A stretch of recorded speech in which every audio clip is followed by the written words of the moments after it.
Hey, Dr. Mike here. You know, if you want to live forever-ish, you have to know what's in and what's not. Stay tuned to find out.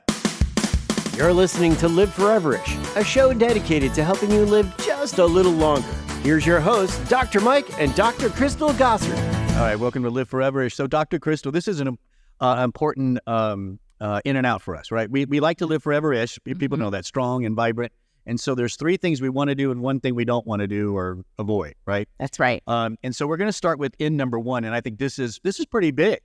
This is pretty important. It turns out that the U.S. Preventative Services Task Force is now recommending, there was a lot to say, is now recommending that women start their breast cancer screening not at 50 anymore, but 40.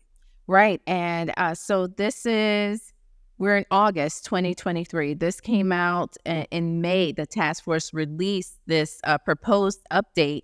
And yeah, I'm in my 40s. I'm already getting the mammogram. Yeah. So I think before it was up to kind of the doctor to determine your risk. And yeah, it depended kind of what group you were at. So when I was in radiology at UT Southwestern in Dallas, I know that group, they had women started at 45. Okay. And that was just that center. That's what they suggested. That's what they did. It was based on some data already. And obviously, it was good data because now they're changing the recommendation. Right. And you know, these recommendations are, I would say, a little bit controversial because you have other trusted groups like the American Cancer Society or, you know, even radiology groups or different groups that have had varying positions on the age. Yeah, I think, you know, if I remember right, so I wasn't in women's radiology. We had a whole group for that, and they did all the mammographies. I mean, I had to do a rotation, but I do know part of the issue always was about the radiation. So if you're starting younger, you're getting more mammograms added to a woman's lifetime. What does that really do in a radiation exposure? But it's pretty minimal. Yeah. In a mammogram. So some people think we don't need to worry about it. Others think, well, maybe you should if you're accumulating that over time. And I think the other piece, a part of the controversy is when you're younger, your breast tissue is more dense, more false positives. So you have more ultrasounds having to be used probably versus the mammogram. We'll get into some of that. So why are we talking about this? Well, this is about living forever-ish. Right. It's something you want to do. And ultimately what this is, if I can put an umbrella over this, it's cancer screening.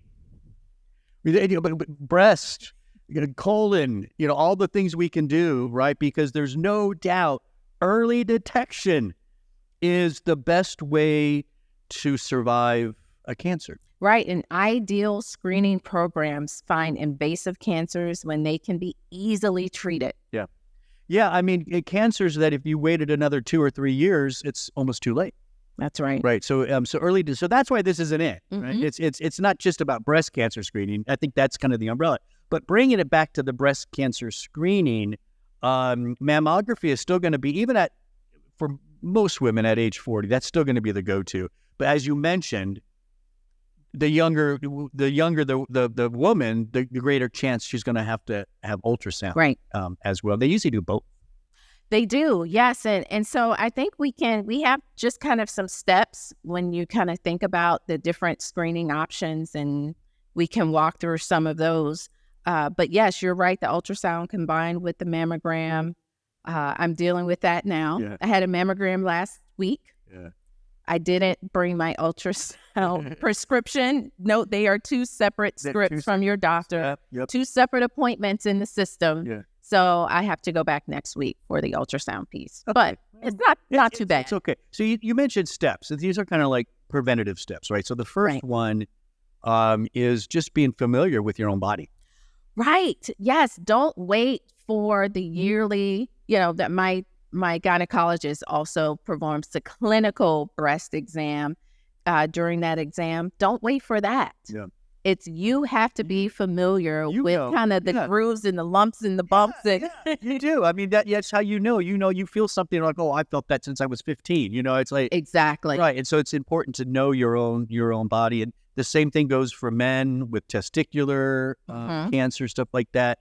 That's definitely step number one. Number two is getting, as you mentioned, the clinical breast exam. So you have self versus clinical. So like, tell us why that clinical part is so important. Yeah, so this is by a trained healthcare professional, and they may be able to pick up things that you may not be able to. However, there's research kind of comparing the patient, the self exams to the clinical, and there's no real advantage to the clinical versus the patient. The patient who really performs their self exams regularly, they're able to. They're pretty good. They'll find it out. If you're not doing that, definitely the clinical one is the next step. I mean, the clinical one, it works because you're dealing with practitioners who do it on a daily basis.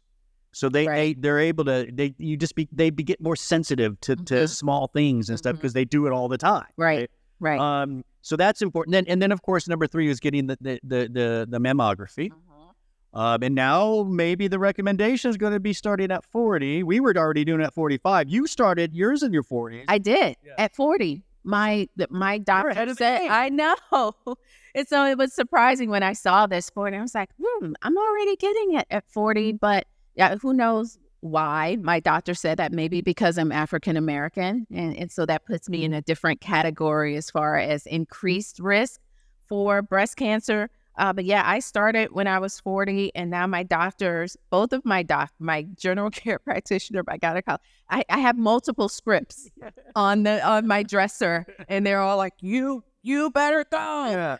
And so you have to do it. Yeah, I know, absolutely. Mammography is pretty good. It'll capture you around 90%, 92% of true cancers. I mean, that's a really good, what we call sensitivity rate. Yeah. So it does definitely work, and it is the go-to. And, I don't know when you were actively practicing, I don't think so, that they didn't have the 3D at that time. No, we didn't have it. Nothing was digitized yet. No, it was a mess in radiology back in those days.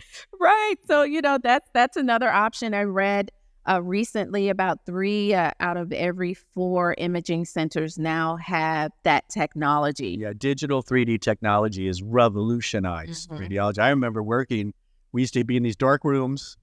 You'd get your own little section. You had this big wall that was basically a light screen. Okay. You had all the film, and you'd throw up the film. Like if it was a CAT scan of someone's belly, you'd put each one up, all these different sections, and then you would go through the. Oh, and so you're trying to piece it together in your mind. You had to go from here. Okay, there's the top of the pancreas. Now I'm moving. Oh my goodness. Now there's the top of the kidney. Yeah. But now with digital, and you just go all over the place. Wow. Yeah. Yeah, we had the old flimsy film. Yeah.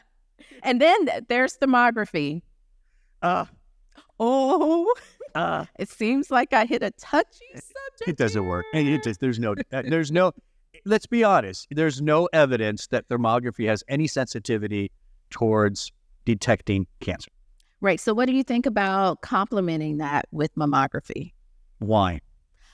So I'll tell you, here's what I'm thinking. So as we mentioned earlier, I have the dense breast tissue. I'm going in for the ultrasound. So now I'm thinking maybe I need the thermography, because when I say my tissue is dense, the doctor, the radiologist said, like out of a 1 to 5, I'm a 5. So everything looks white. Yeah. So what do you think? Dr. Mikey's laughing because, you all know what that looks like. You know me too. Like. So for that person who just needs a little bit of peace of mind, what do you think? Go ahead and do it. I mean, that's fine. I mean, it's the ultrasound plus mammography for you that's the gold standard. And so, but if you want to add the problem with thermography, yes, it can pick up hot spots. Right. But so many things can be a hot spot. So it's sensitive. Okay. Right? It's overly sensitive. I think it's not. Oh, I see.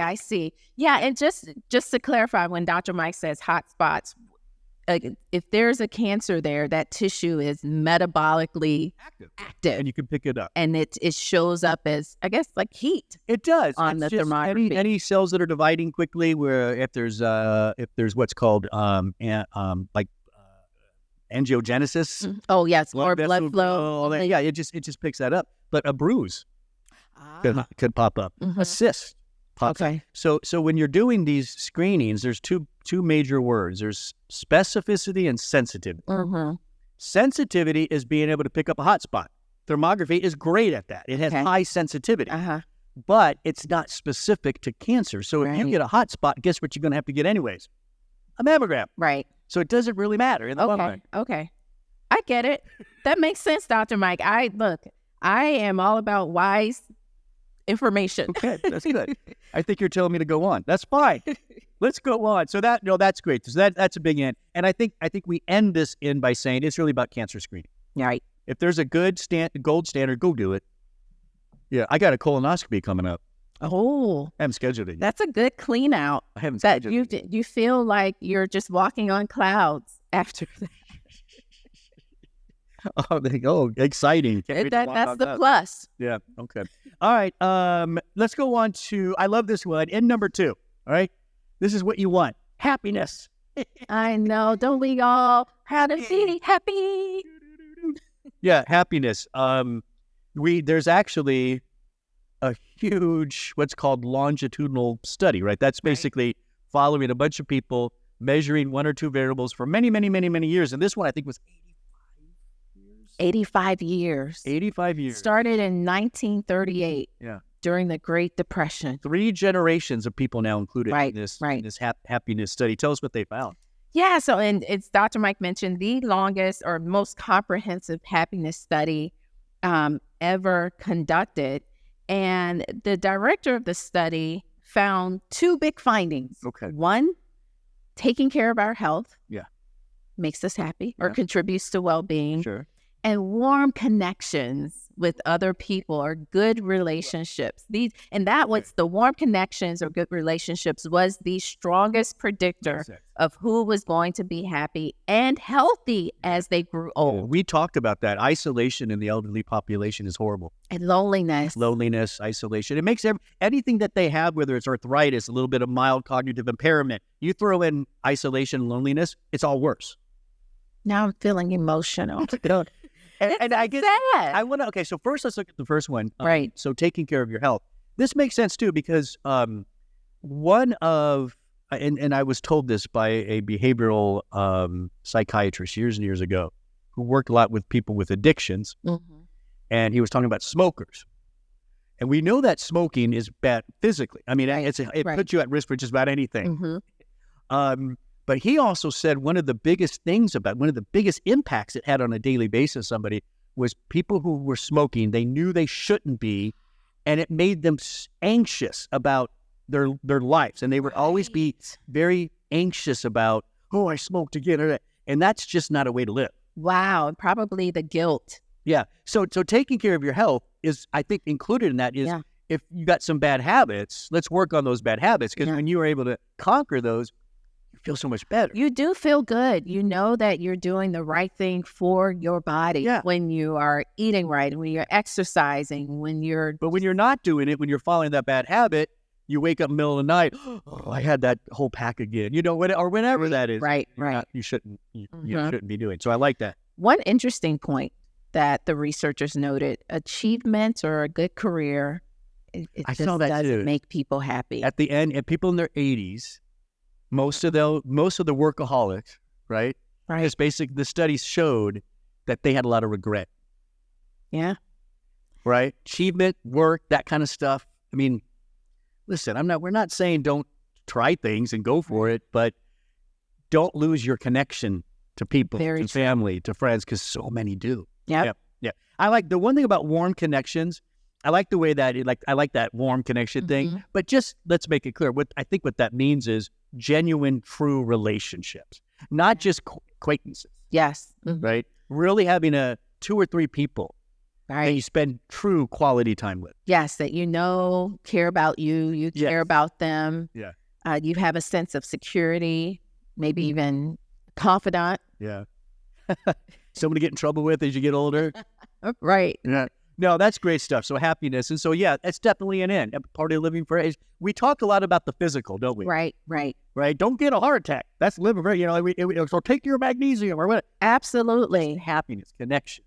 It's the connections. And just one last point on this, just to, I guess, make a practical connection. If you have a loved one a mother or father or grandmother, often they want to stay in their home as they get older, and they're there by themselves. Often, if they go into like assisted living where they're there, they build those connections.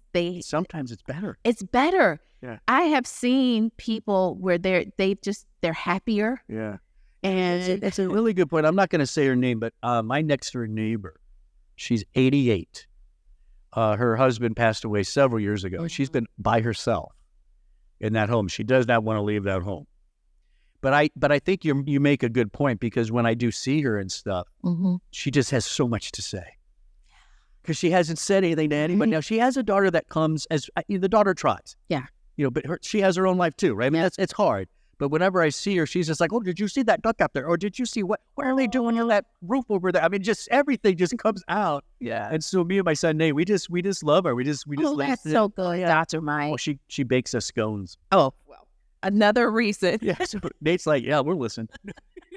We'll stop by and check on you. How often we can plan these house calls. All right. So that's in number 2, happiness, love it. In number 3, now, this is one that's going to sound weird to people, but it actually is important because the lack of this can indicate some issues. And that is sense of smell. Yeah, your ability to smell plays a key role on your health. If your smell declines, your nutrition, your diet declines, physical well-being, even safety. Yeah. And it's important. Like, you can't smell if something's burning in the kitchen. That happened to my aunt. Almost burned down the house. Oh, she didn't even know it. She didn't even know it. She was baking something and could not smell that it was burning. And to take it a step further, more and more research is showing the way smell works, right? You pick up smell is basically little molecules in the air. Yep. Yeah. I mean, right? And it gets in your nose. Yeah. Everything gets in your nose. Even some of the smells you don't want. That's true. Just imagine that. They're all getting up in there. And it binds to these little olfactory receptors in the brain. But it's just been in the past few years, really, where we're starting to figure out what's really going on in the processing of that information in the brain. And it's very much related to kind of memory type pathway. Yes. And so you can think of smell and memory as kind of indications of how your brain's working. So if you're having memory issues, couple that with some smell issues, you probably want to go have your doctor check you out. You're right, Dr. Mike. And the loss of smell with age is not really a problem with the nose. It's a problem with the brain. That's what. Yeah, it's really the nose is the secondary marker. It's saying, hey, there's something going on in your brain. I can't smell anymore. Yep. So research shows the loss of smell can be an early sign of Parkinson's, Alzheimer's disease, MS. And there are researchers studying this now. There was a recent study in 2023, actually July of 2023, and they're just kind of connecting that link between Alzheimer's disease, loss of smell. And so I guess the takeaway, if you're having trouble smelling, maybe you should think of it as a memory problem. Right. Check with your doctor. Check with your doctor. So the in here is to be aware of that. And of course, I would recommend lifestyle first. Do your exercise, eat good, but supplementation for brain health. Yes. Magnesium threonate. We did a whole show on that. Yeah, and it's easy. Your doctor can give you a scratch and sniff smell test. Remember those as a kid? Yes. The stickers. It'd be a banana one, a strawberry one. Oh goodness, who knows what we were actually smelling. Back then, it was probably pure toxin. Who knows? Oh, and then the markers. Oh yes, I think half the time that we were high in school, they still make those. Like, apples. All right, let's go on to our out. So we've done the 3 ins, right? Let's go to the out. This is what you don't want. Now, this one is hearing loss. Yeah, it's a big issue. There's a lot of research now connecting hearing loss with overall health. As well as kind of, didn't we do a podcast on hearing loss? We did it, and we talked about sound therapies. And yes, okay. So check that out at liveforeverish.com. Right. So we now know that hearing loss is a big problem.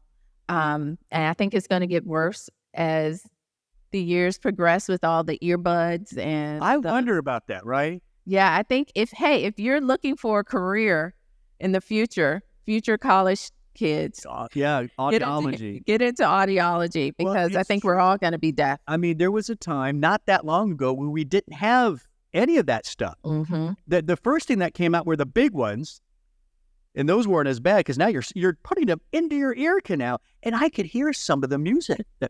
People are playing it so loud, We know. or they're talking on the phone, Mm-hmm. and it's this blare. You can hear the person literally talking from like 5 feet away. Right. Through the earbud. It is right in their ear. That has to be causing some problems. It has to be causing problems. But one thing that may be able to help, omega-3s. Yeah, and that's where we're tying this in, right? Right. So we don't want to lose hearing. How do you fix that? Yeah. Omega-3s play a big role. It's about DHA, right? DHA. Now, of course, this is a preliminary association study. It was published, or not published, it was presented in July, just a couple weeks ago at Nutrition 2023. And it's a big nutrition conference. And the researchers published this research where they found that it's an observational study where they found people who had the highest omega-3 blood levels that was associated with better hearing. Yeah. It specifically was the DHA level, right? It was DHA. That's what they measured. Yeah. So there's EPA, DHA. DHA is long known to be more of the brain one, right? I mean, listen, makes sense. Fish oil, foundational nutrient for people. Right. It targets inflammation, improves blood flow. Yeah. To the ear. Those ear structures, supports endothelial function in the ear. So I think that it's kind of a no-brainer. It's nice that they tested, where they found in the study they had data on those individuals. Now they levels. need to move more to like the interventional type stuff, Right. where you take people with hearing issues, give them DHA, figure out that. I mean, there's a lot still to do here, Right. But it's an interesting association. Yeah. So there are 3 ins and an out: breast cancer screening and overall cancer screening, right? Right. Number 2 was happiness. And then number 3, what was number 3? Sense of smell. Sense of smell, right? And then, of course, what's out is hearing loss. Ramp up your omegas, always good for you.